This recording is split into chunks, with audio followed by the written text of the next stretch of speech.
বন্ধুরা, আজকে বরমশাই সকাল সকাল বাজার থেকে কাঁচা ইলিশ নিয়ে এসছে। দেখুন, দেখেই আমার যেন জিভ থেকে জল চলে আসছে। আমি খুব ভালোবাসি।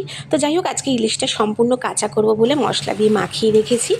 আপনাদের কাদের কাদের বলুন তো এরকম কাঁচা ইলিশ মাছ ভালো লাগে? তো আমি বসিয়েও দিয়েছি, দেখতে পাচ্ছেন। ভালো করে তেলটাকে গরম করে নিয়েছি। মা বলেছিল শুধু জিরে দিয়ে কর, কারণ সর্ষেতে আমাদের অম্বল হয়, আর পোস্ত দিয়ে আমার খুব একটা ভালো লাগে না ইলিশ মাছ।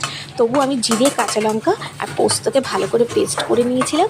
নিয়ে মাছের মধ্যে, মাছটাকে আগেই ধুয়ে ভালো করে নুন মাখিয়ে রেখেছিলাম, তার মধ্যে মশলা এই মশলাটাকে দিয়ে ভালো করে মাখিয়ে রেখেছিলাম। তেলটাকে ভালো করে গরম করলাম আর একটু কালো জিরে ফোড়ন দিয়ে দিলাম।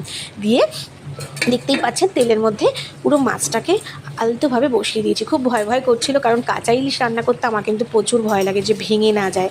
তাও জানি না, এখন অবধি ভাঙেনি। তবে উল্টে পাল্টে দিতে গেলে তখন ভাঙবে কি না জানি না। তবে লাস্টে একটু জল দেবো, এইভাবে তো আর শুধু মাখা মাখা করা যায় না। তাও দেখতে পাচ্ছেন সাইড থেকে দুই একটা কিন্তু হালকা ফেটে গেছে। খুব ভয় করছে। আর এটা কিন্তু আমার দিদি, আমার মা খুব সুন্দর করে। আমি জানি না অতটা ভালো পারবো কিনা, আমি আগেও করেছি বহুবার, কিন্তু আমার জানি না, মায়ের আর দিদির হাতেরটা আমার বেশি ভালো লাগে। তো দেখা যাক আজকে কেমন হবে। মাছটা খুব একটা বড় নয়, কিন্তু এখনও তো সেভাবে ইলিশ মাছ ভালোভাবে উঠে পারেনি। আর যত বৃষ্টি হবে তত ইলিশ মাছ আরও স্বাদও হবে। কিন্তু এটা কিন্তু সুন্দর গন্ধ বেরোচ্ছে।